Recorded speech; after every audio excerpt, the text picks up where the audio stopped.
Resident Evil 2 Remake is a survival horror game developed by Capcom, and it is, as its title suggests, a remake of the extremely popular 1998 game of the same name. Of course, being a remake that came out 21 years later, it has gone through some drastic changes, but ultimately retains the original's survival horror roots and was met with universal acclaim, with good reason. In this video, I will be using some of Marc LeBlanc's taxonomy of game pleasures to give us an idea as to why this game is 1. Really good, and 2. Why it was met with such acclaim.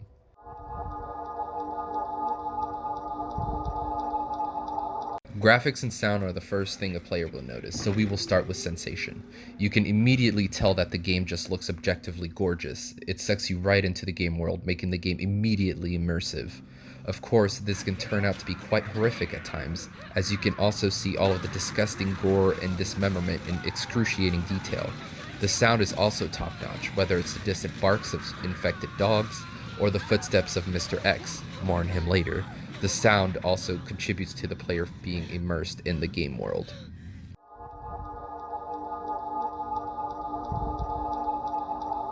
Speaking of game world, I think Resident Evil 2 Remake does a great job at balancing narrative with gameplay.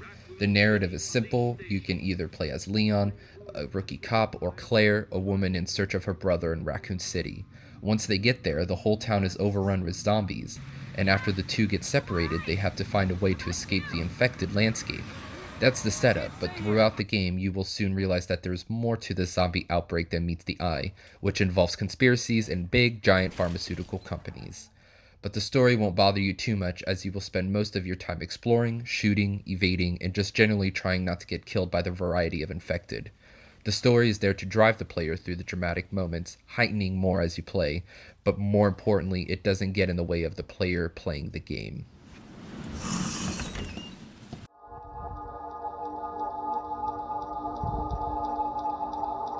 Which leads me to my next point, and that is discovery.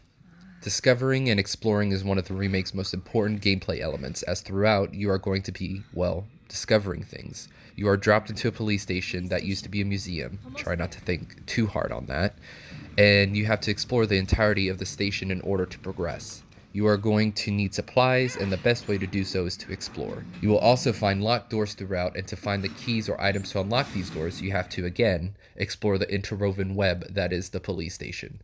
While it is indeed scary to explore all of these areas at first, you start to become familiar with the location using your map less and less. While this becomes useful, especially in the later stages of the police station area, developers use this familiarity against its players by placing new enemies that frequently caught me by surprise, which leads us to our next element.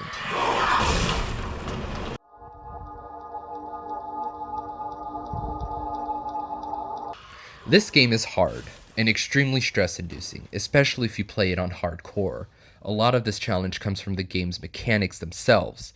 Zombies do not die from a single headshot. In fact, if you down one, it will probably just get back up in a few minutes, in which case it will be waiting for you when you come back through the area. This wouldn't be much of a problem if the game did consistently put a strain on your resources, which include mostly ammo and health, as well as knives that have limited durability, but they come in handy when you get grabbed by a zombie, as you can instantly stab them off of you. This does, however, leave you without a knife, so you have to down the enemy to get it back. This brings us back to the ammo and health situation, because as you can see, I barely have more than a single reload for my handgun and my shotgun throughout the entire game sequence I'm showing you. This strain, however, is purposeful because it will lead you to make crucial decisions on the fly. Do I shoot my way through this group of zombies, leaving me with little ammo after the conflict, or can I maybe squeeze by them? Or do I try to incapacitate the zombies, using less ammo, making them less of a threat? But maybe that legless zombie is what will kill me if I'm not paying attention when I come back through here later on. It's a decision-making process you are constantly having to make, and the harder, more bullet-spongy enemies make that decision harder. But the one enemy where the only option is to literally run is this guy.